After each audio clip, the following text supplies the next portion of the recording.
Welcome to the itdvds.com YouTube channel. This is just a sample of the training available at itdvds.com.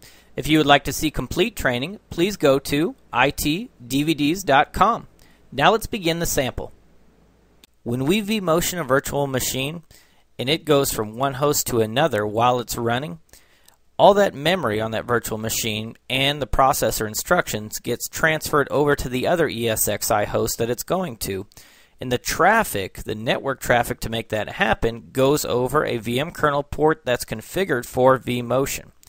Now with ESXi 5, we have the ability to load balance that traffic across multiple uplinks. So this can actually really help our vMotion performance.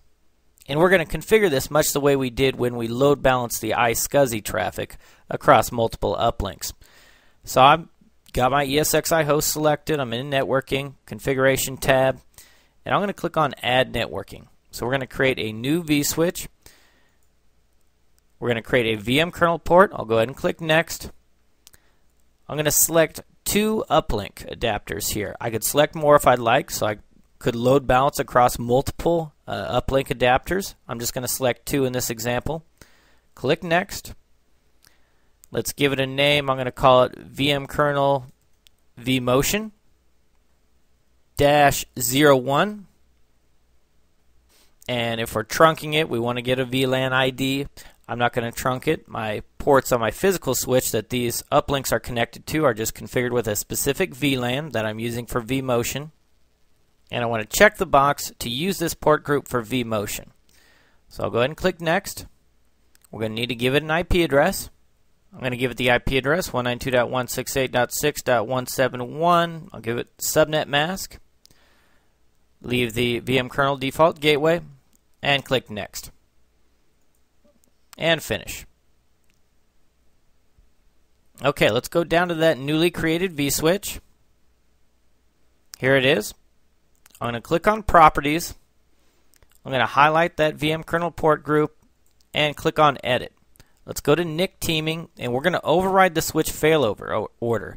Basically what we're going to be doing is binding one uplink to the port group, and then we're going to create another VM kernel port group and bind the other uplink to it.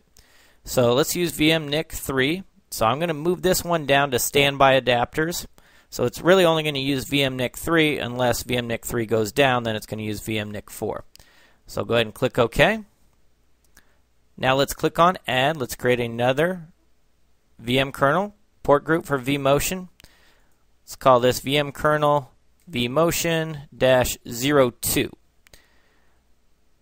Check the box to use this group for vMotion. Click Next. Let's give it an IP address 192.168.6.172 and a subnet mask. Click Next and finish. Now let's go ahead and edit our new one here, 02. I'm going to highlight it, click Edit, go to NIC teaming, override the failover order. This time I'm going to move vMNIC3 down to the standby adapter. So it's going to use vMNIC4. So click OK. And that's it. And we can just confirm here that vMotion is enabled. The active adapter is vMNIC4 for this vMotion port group. This vMotion port group, vMotion's enabled, and the active adapter is vMNIC3. So that's it. So now vMotion traffic will be automatically load balanced between those two physical uplinks, vMNIC4 and vMNIC3. And having redundancy and load balancing with your vMotion is definitely important and something we definitely want to configure.